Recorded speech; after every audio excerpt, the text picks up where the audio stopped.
Good morning friends. I am here with a new video. और आपको RIECEE 2021 का form भरने से पहले आपको ये वीडियो देखना बहुत ज़रूरी है, जिससे कोई गलती आपसे नहीं हो जाए, कोई मिस्टेक नहीं हो और फिर आप बात बताएं कि सर मैंने ये तो भरा ही नहीं था और मेरे को ये भी फिल करना था, ये ग्रुप में ये प्रोग्राम भी ऐड करना था। ऐसी कोई गलती बाद में नहीं रह जाए, इसलिए आपको ये वीडियो देखना बहुत ज़रूरी है। ओके। नए हैं तो आप सब्सक्राइब कर लीजिए ताकि आपको नई जानकारियाँ मिलती रहें, और नहीं करते हैं तो भी कोई बात नहीं। ठीक है दोस्तों, लेकिन वीडियो को अंत तक देखिए। नहीं, इससे रिलेटेड कोई क्वेश्चन होंगे तो फिर मेरा जवाब देना संभव नहीं होगा, आंसर देना पॉसिबल नहीं होगा। ओके फ्रेंड्स, अब आपकी स्क्रीन पे है हाउ टू अप्लाई। तो हाउ टू अप्लाई ये पिछले साल का ही आ रहा है, किस तरीके से आपको अप्लाई करना है। पहले मैं आपको बता देता हूँ, एक एक चीज़ बताते हुए चलता हूँ कि आपको इसी में से क्या क्या करना है। फिर मैं बताऊंगा आपको अप्लाई कैसे करना है, ये भी बताऊंगा। तो पहले आपको जो कोर्स है, आप बीए बीएड के लिए अप्लाई करें, 4 ईयर बीए बीएड या बीएससी बीएड या एमएससी एड के लिए अप्लाई कर रहे हैं, उसको देख लीजिए आपको क्या क्या करना है। तो फ्रेंड्स, सबसे पहले तो अगर आपने बीएससी जो सीनियर सेकेंडरी आपने साइंस से कर रखी है, पीसीएम से, तो आप कई उसके लिए एलिजिबल है, यानी आपका कई ग्रुप हो गए आप। तो जो ग्रुप 1 है उसमें आप एक तो बीएससी बीएड पीसीएम ग्रुप के लिए अप्लाई कर सकते हैं, बीए बीएड के लिए भी अप्लाई कर सकते हैं, आप टिक कर सकते हैं, एमएससी एड के लिए भी अप्लाई कर सकते हैं मैसूर के लिए, और प्रारंभ झज्जर के लिए भी अप्लाई कर सकते हैं। हालांकि वहाँ ये हरियाणा के वालों के लिए 85% रिजर्वेशन है, लेकिन वो इंडिया की जो 15% इंडिया कोटे से सीटें वहाँ पे आपको मिल जाती हैं। पिछले साल भी ऐसे बहुत से एडमिशन हुए थे और बच्चों ने सलाह भी ली थी। तो आप समझ गए होंगे। तो आपको ये आपके ग्रुप में, अगर आपने +2 पीसीएम से कर रखी है, M stand for maths and statics, ठीक है ना, स्टेटिक्स है आपके, फिजिक्स केमिस्ट्री स्टेटिक्स है, तो भी कर सकते हैं आप। ठीक है दोस्तों, अगर आपने पीसीबी कर रखा है तो आप बीए बीएड के लिए अप्लाई कर सकते हैं, और बीएससी बीएड सीबीजेड के लिए अप्लाई कर सकते हैं।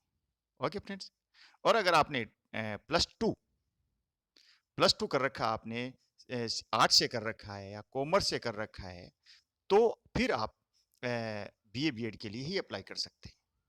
ओके दोस्तों, अब आपको ये मैं आपको पहले ही बता चुका हूं कि आपको इंस्टीट्यूट में कौन से इंस्टीट्यूट में आपको कौन से स्टेट्स वाला जो बंदा है कौन से इंस्टीट्यूट में अप्लाई कर सकता है। जैसे UP, UP, Rajasthan, Jammu and Kashmir, Ladakh, Haryana, ये RI अजमेर में अप्लाई कर सकते हैं। लेकिन जो MSc एड के लिए अप्लाई करेंगे वो RI मैसूर में भी अप्लाई कर सकते हैं, आपको पता है, और झज्जर में भी अप्लाई कर सकते हैं। ओके फ्रेंड्स, ये मैंने आपको पिछले वीडियो में बता दिया है। ठीक है, अब जो कोर्सेज की बात करेंगे तो बीएड वाले हैं, जो बीएड 2 ईयर बीएड करेंगे, तो उनका एलिजिबिलिटी तो मैंने बता ही दी है। बीएड वालों की एलिजिबिलिटी बता दी, मैं फिर से बताऊंगा आपको। तो जो आप करेंगे तो आपको जो क्वालिफाइंग मार्क्स हैं, अगर अभी आपका रिजल्ट नहीं आया है, ग्रेजुएशन का रिजल्ट नहीं आया है, 12वीं का रिजल्ट भी नहीं आया है, 12th का रिजल्ट नहीं आया है, तो ये क्वालिफाइंग मार्क्स हैं, आप ये बाद में भरेंगे। और जो पहले कर चुके हैं, 2019-20 में कर चुके हैं, जो 12वीं कर चुके हैं, वो अपने क्वालिफाइंग मार्क्स भर देंगे। तो साइंस वाले क्या करेंगे, पहले पीसीएम, फिजिक्स केमिस्ट्री मैथ, या पीसीबी, उनके मार्क्स भर देंगे, और एक फिर उनका एग्रीगेट मार्क्स है वो भी भर देंगे। लेकिन आर्ट्स वालों को तो अपने एग्रीगेट मार्क्स ही भरने हैं। ठीक है, ये मैं आगे बताता हूँ आपको। चलिए यहाँ चलते हैं, अपन इंस्टीट्यूट देख लेते हैं आप। तो इसमें तो अब की बार 8 इंस्टीट्यूट बता रहे हैं यहाँ, अजमेर, भोपाल, भुवनेश्वर, मैसूर, शिलोंग, और यहाँ बता रखा है प्रारंभ।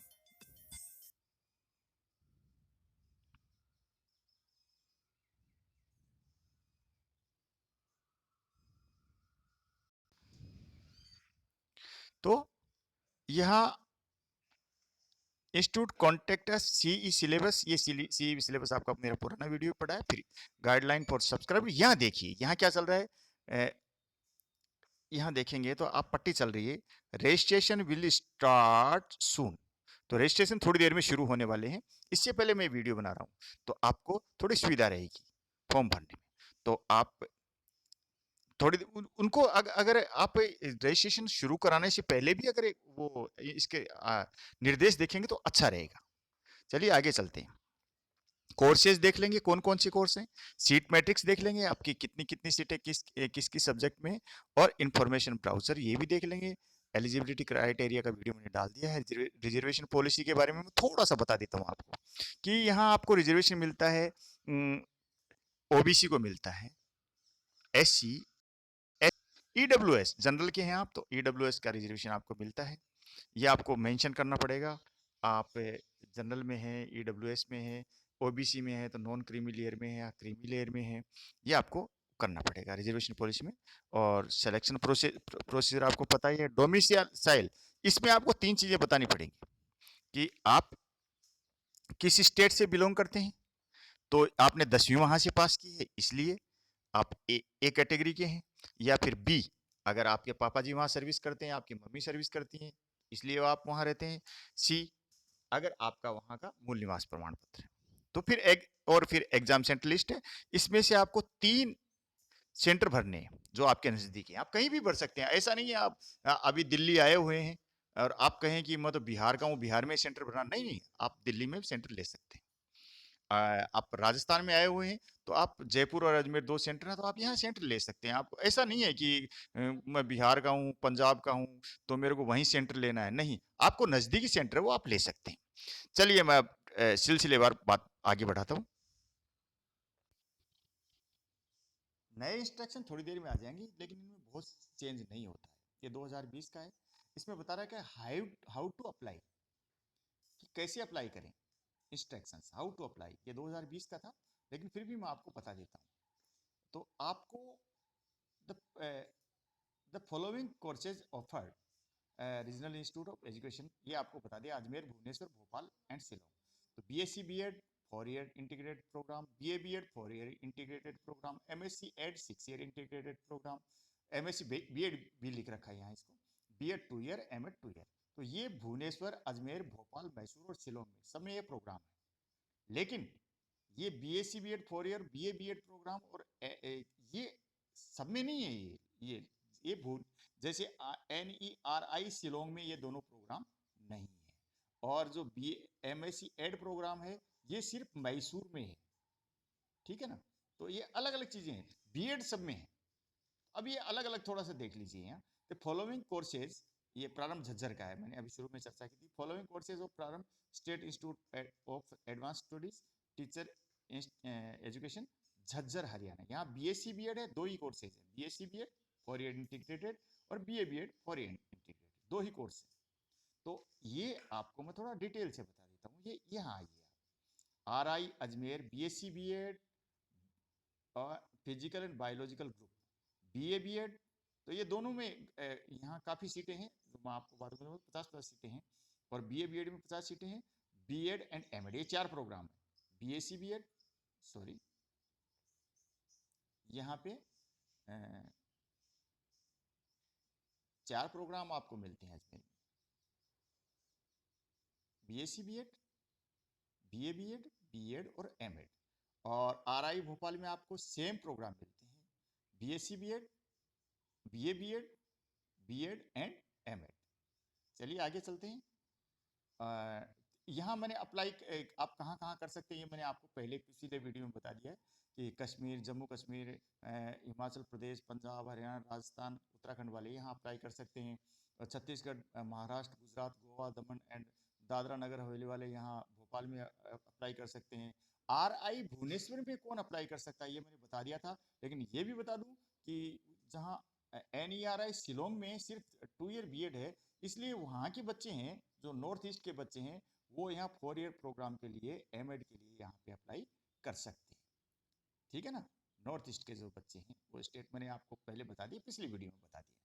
आप पढ़ भी सकते हैं यहाँ इसको पॉज करके, क्योंकि वीडियो बहुत लंबा हो जाएगा। RI मैसूर में क्या होता है, BSc BEd physical and biological group, BA BEd, MSc BEd. ये यहाँ की विशेषता है, यहाँ पे आपको ये ऑल इंडिया लेवल की मेरिट बनती है और यहाँ आपको एडमिशन मिलता है। तो इसमें ये ऐसा नहीं है कि RI मैसूर के लोग ही भाग लेंगे, सारे देश के लोग भाग ले सकते हैं। तो आप यहाँ अप्लाई, अगर 12वीं में आपके पीसीएम है या स्टैटिक्स है, पीसी और फिजिक्स केमिस्ट्री और स्टैटिक्स है, तो यहाँ आप उसमें ग्रुप में ऐड जरूर कीजिएगा। ठीक है ना। पीसीएम है तो आप पीसीएम ग्रुप के लिए अप्लाई करेंगे, अपनी आरआई में करेंगे। जैसे आप पंजाब के हैं तो राजस्थान से अप्लाई, आरआई अजमेर से तो करेंगे पीसीएम बीएससी बीएड के लिए। और फिर यहाँ करेंगे मैसूर में करेंगे आप एमएससी एड के लिए, और झज्जर में करेंगे आप 4 ईयर बीएड के लिए, बीएससी बीएड के लिए या बीए बीएड के लिए।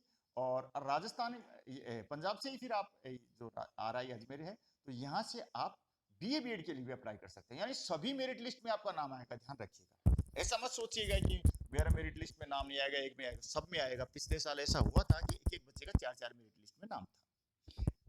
नीरी शिलोंग से सिर्फ बीएड होती है, 2 ईयर बीएड है, मैंने बता दिया था। ये स्टेट जो सिर्फ NERI शिलोंग से सिर्फ ये जो स्टेट हैं, ये अरुणाचल प्रदेश, असम, मणिपुर, मेघालय, मिजोरम, नागालैंड, सिक्किम और त्रिपुरा, यही अप्लाई कर सकते हैं।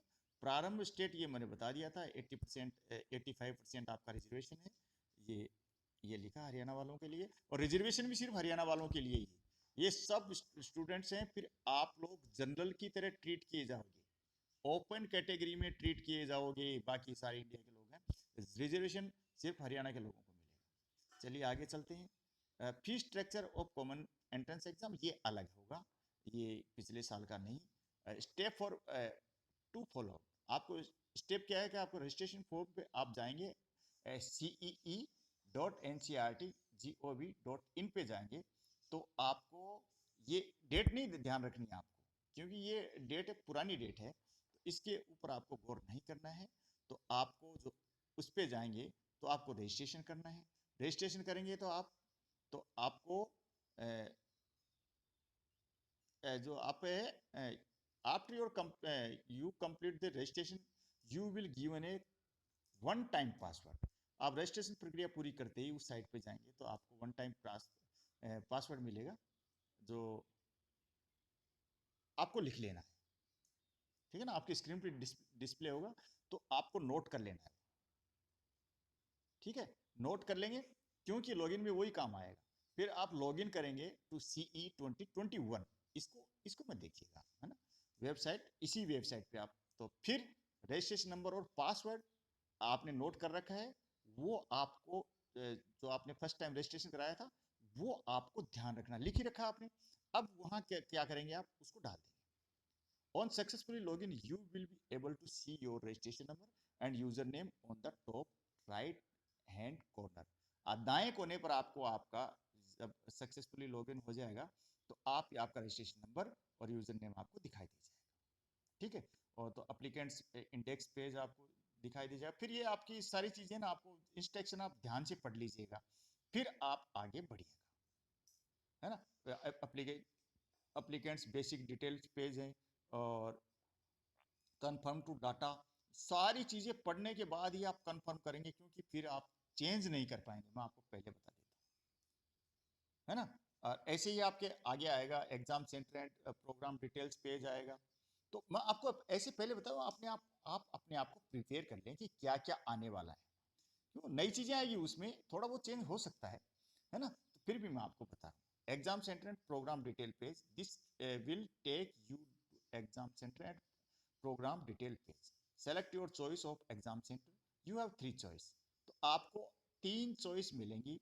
आप तीन, जैसे आपने राजस्थान से भर रहे हैं आप फॉर्म, तो आप क्या भरेंगे, पहले आप जयपुर के हैं तो पहले जयपुर भरेंगे, फिर अजमेर भरेंगे। अब सेंटर कहाँ भरेंगे, तो नजदीक का जो भी सेंटर है आपके राजस्थान में, तो वो सेंटर, राजस्थान में तो 2 ही है, तो तीसरा कहाँ भरेंगे, जो आपके नजदीक पड़ता है, कन्वीनियंट पड़ता है, वो सेंटर आप भरेंगे, नजदीक है। ठीक है ना। कल परसों एक मेरे को अंडमान वाले बच्चे ने पूछा था कि पहले पोर्ट ब्लेयर सेंटर था, अब नहीं है।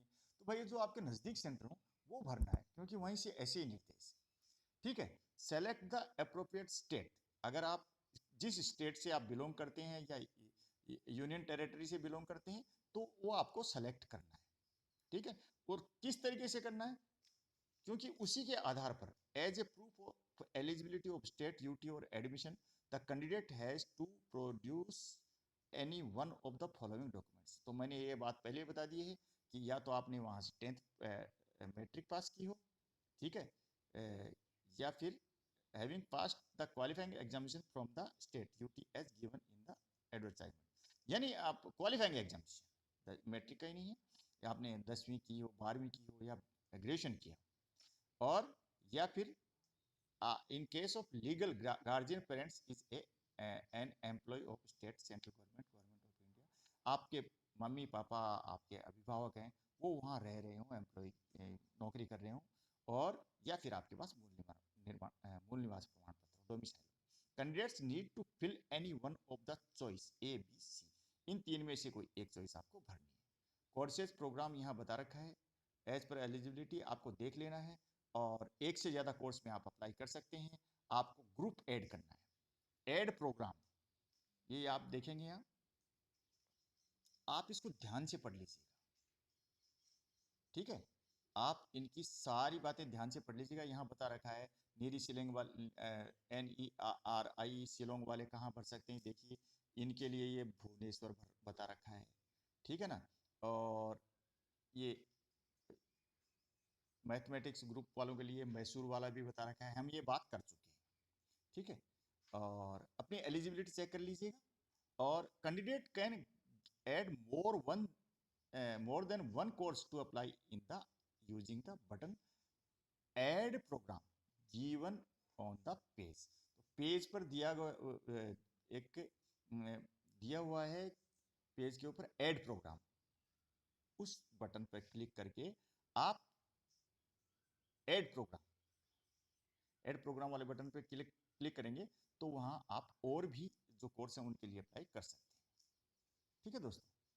विच with only one registration ID candidate can apply in more than one course as per their eligibility. Eligible हैं तो आप, जैसे मैंने PCM का बताया था, वो 4 कोर्स के लिए एलिजिबल हैं, PCM, BSc B.Ed 4 year, BA B.Ed, और ये आपका झज्जर BA B.Ed या BSc B.Ed, और एक MSc ऐड के लिए। तो आप कई कोर्स के लिए अप्लाई कर सकते हैं, ठीक है। एक ही आईडी से आप एक से ज्यादा कोर्स के लिए अप्लाई कर सकते हैं। आगे चलते हैं। Based on the common entrance examination, separate merit list will be prepared for different courses and different RIs, प्रारंभ state institute of advance studies in teacher education Jhajjar Haryana. तो इसी के आधार पर जो RI के एग्जाम होगा, उसी के आधार पर प्रारंभ झज्जर भी अपनी मेरिट लिस्ट अलग से बनाएगा। तो आप क्वालिफाइंग एग्जामिनेशन है उसको सेलेक्ट कर लेंगे, और आपके मिनिमम मार्क्स है और क्वालिफाइंग एग्जामिनेशन हुआ है, तो जो आपने अंक प्राप्त किए हैं और जो अधिकतम मार्क्स हैं वो भी आप उसमें भर देंगे। If your qualifying examination +2, you must also enter the marks in physics, chemistry, mathematics. यानी आपको अलग अलग भी डालना। देखिए आपको यहाँ दे रखा है सारे ये +2, ये देखिए, देख लीजिए, qualifying examination marks obtain in maximum marks of, यहाँ आराम से देख लीजिए, और उसमें भी देख लीजिएगा। +2 किया आपने, हायर सेकेंडरी क्या है, सीनियर सेकेंडरी क्या है, तो आपको ये चीजें हैं, और ये चीजें, मैक्सिमम मार्क्स और मिनिमम मार्क्स दोनों आपको भरने हैं। ये देखिए, marks obtain in mathematics, statics, इसमें कितने आए हैं, बायोलॉजी, बायोटेक्नोलॉजी, यानी केमिस्ट्री, फिजिक्स, ये 4 चीजें अलग अलग भरने हैं कि इसमें फिजिक्स में इतने हैं, बायोटेक्नोलॉजी में इतने हैं, केमिस्ट्री में इतने, और फिजिक्स मैथ में इतने, यानी PCM में इतने हैं, PCB में इतने हैं। फिर आपको क्या करना, also enter the aggregate of all subject in the qualifying. अब आपको इनके सारों के अंक मिला के भी लिखने, ठीक है। एक तरफ आपने लिख दिया फिजिक्स में 75 हैं, केमिस्ट्री में 70 हैं या 85 हैं, ये लिख दिए। अब इनको प्लस जोड़ के भी आपको लिखना है। ऐसे ही फिर आपको मैक्सिमम मार्क्स हैं, यानी 100 में से आपने 75 लिए हैं, तो ये भी आपको जोड़ के लिखना है। ओके फ्रेंड्स, ऐसा ही आप ये पूरा ये डिटेल देखेंगे। +2 वाला कॉमर्स वाले होंगे, तो इनको कॉमर्स वाले होंगे, बैचलर ऑफ इनको क्या करना है, bachelor in science, bachelor in engineering technology with specialisation in science and mathematics, ये एग्रीगेट, ये इनको क्या करना है, aggregate of all subject in the qualifying exam. आपको सारे सब्जेक्ट के नंबर जोड़ के लिख देने हैं। आपको हर सब्जेक्ट के अलग अलग नहीं लिखने हैं। जैसे पीसीएम के अलग अलग लिखे थे, फिजिक्स केमिस्ट्री मैथ्स के नहीं, आपको टोटल सारे जो अंक आपने प्राप्त किए मार्क्स वो आपको लिखने हैं। और यहाँ कितने में से प्राप्त किए हैं, कितने में से आए हैं। जैसे आपने टोटल 400 नंबर प्राप्त किए हैं आपने, ठीक है, कितने में से लिए हैं आपने, ये 500 में से लिए हैं। तो आपको यहाँ 400 लिखना है, और जब 500 में से लिया तो यहाँ 500 लिखना है, ठीक है। आप देखते जाइएगा, इसको ध्यान से पढ़ लीजिए। अब बैचलर ये आपने देख लिया, और ये मास्टर इन साइंस आपने अगर पीजी कर रखा है, साइंस में से है, और या आपने एमए कर रखा है। दोस्तों वीडियो लंबा बन रहा है, लेकिन बने तो बने, जानकारी पूरी देनी पड़ेगी। तो ये तो मैंने बता दिया आपको, जो पीसीएम वाले हैं या पीसीबी वाले हैं वो अपने अलग अलग पार्टिकुलर सब्जेक्ट के नंबर भी लिखेंगे, और जो मैक्सिमम मार्क्स हैं वो भी लिखेंगे, ये मैंने बता दिया था यहाँ। अब लेकिन जो आर्ट्स कॉमर्स वाले क्या करेंगे, उनको अपने मार्क्स हैं वो, जो जैसे 12वीं पास किए उन्होंने, कॉमर्स में किसी के 600 में से 450 नंबर आ गए, तो ये उस पूरा 450 यहाँ लिख दो, और 450 लिख दो, और कितने में से आए थे, 600 में से, 600 इधर लिख दो। Okay friends. और किसी आर्ट्स वाले के आए थे 550, तो जैसे उसने हिंदी ले रखी थी, हिस्ट्री ले रखी थी, ये सारे सब्जेक्ट लेके जितने भी सब्जेक्ट थे उसने 550 नंबर प्राप्त किए, तो 550 इधर लिख दिया। कितने में से प्राप्त किए, 700 में से, 600 में से, जितने भी में यहाँ 600 लिख दो, बस हो गया उसका। और अगर आपका रिजल्ट नहीं आया है, आप नए हैं, इसी साल एग्जाम दिया है, तो आपको वो ऑप्शन आएगा, उसमें 0 0 का ऑप्शन आएगा, 1 2 3 4 जितने जीरो हैं वो उसमें आप भर दीजिएगा, वो बाद में जब क्वालिफाइंग मार्क्स भरेंगे तो भर देंगे। अब चलते हैं बैचलर डिग्री की तरफ, जो 2 ईयर बीएड के लिए अप्लाई करेंगे। अगर आप 2 ईयर बीएड के लिए अप्लाई कर रहे हैं, तो bachelor in science, bachelor in engineering technology, specialise in mathematics, जो भी आप कर रहे हैं, तो आपको इधर क्या करना है, इधर आपको आपको ऑप्टेंड मार्क लिखने हैं। जैसे आपने ग्रेजुएशन में 800 मार्क्स प्राप्त किए, 800 लिख दो। इधर कितने में से प्राप्त किए, 1200 में से किए, तो आप इधर 1200 लिख दो, ठीक है, ये बात हो गई। और bachelor in science, in social science, humanities, commerce, तो इन सबको भी ऐसा ही लिखना है। तो 2 ईयर बीएड के लिए आपको obtained marks and maximum marks लिखना है। aggregate of all subject in the qualifying examination, aggregate of all subject in the qualifying examination। Okay friends, आगे चलते हैं। अब मास्टर इन साइंस,